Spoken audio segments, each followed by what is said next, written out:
बिस्मिल्लाहिर्रहमानिर्रहीम। Golden plover एक ऐसा परिंदा है जो अपनी हिजरत की वजह से मशहूर है। ये हर साल अमरीकी रियासत अलास्का से हवाई के जजीरे तक 4000 किलोमीटर की परवाज़ करके हिजरत करता है। इसकी ये परवाज़ 88 घंटों पर मुहित होती है, जिसमें वो कहीं नहीं ठहरता।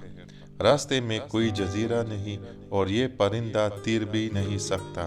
दरमियान में कहीं सस्ताना नामुमकिन है। जब साइंसदानों ने इस परिंदे पर तहकीक की तो इनको पता चला कि इस परिंदे को ये सफ़र मुकम्मल करने के लिए 88 ग्राम चिकनाई फैट की ज़रूरत है, जबकि हकीकत में इस परिंदे के पास परवाज़ के ईंधन के तौर पर तकरीबन 70 ग्राम चिकनाई दस्तयाब होती है। अब होना तो ये चाहिए कि ये परिंदा 800 किलोमीटर पहले समंदर में मरकर ख़त्म हो जाता, लेकिन ये कैसे पहुंचता है, इसका जवाब शशदर्रा कर देने वाला है।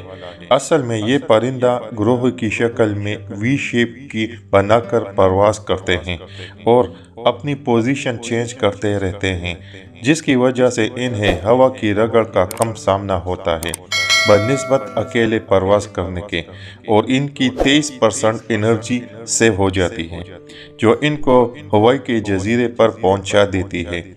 6 या 7 ग्राम चिकनाई इनके पास रिजर्व फ्यूल की सूरत में भी मौजूद होती है, जो हवाओं का रुख मुखालिफ होने की सूरत में इनके काम आ जाती है। अब हम पूछते हैं कि कौन अल्लाह के इनकार की जुर्रत कर सकता है? एक परिंदा ये कैसे जान सकता है कि इसको सफ़र के लिए कितनी चिकनाई दरकार है? रास्ता इसे कौन बताता है? इतने लंबे सफ़र की इससे हिम्मत कैसे हो जाती है? और चिकनाई के इस्तेमाल का इसे कैसे अंदाज़ा है? और इसको ये किसने बताया कि वी शेप में सफ़र करने से वो कैसे एनर्जी बचा सकता है? बेशक वही अल्लाह ही है जो तमाम कुदरतों पर कादिर है।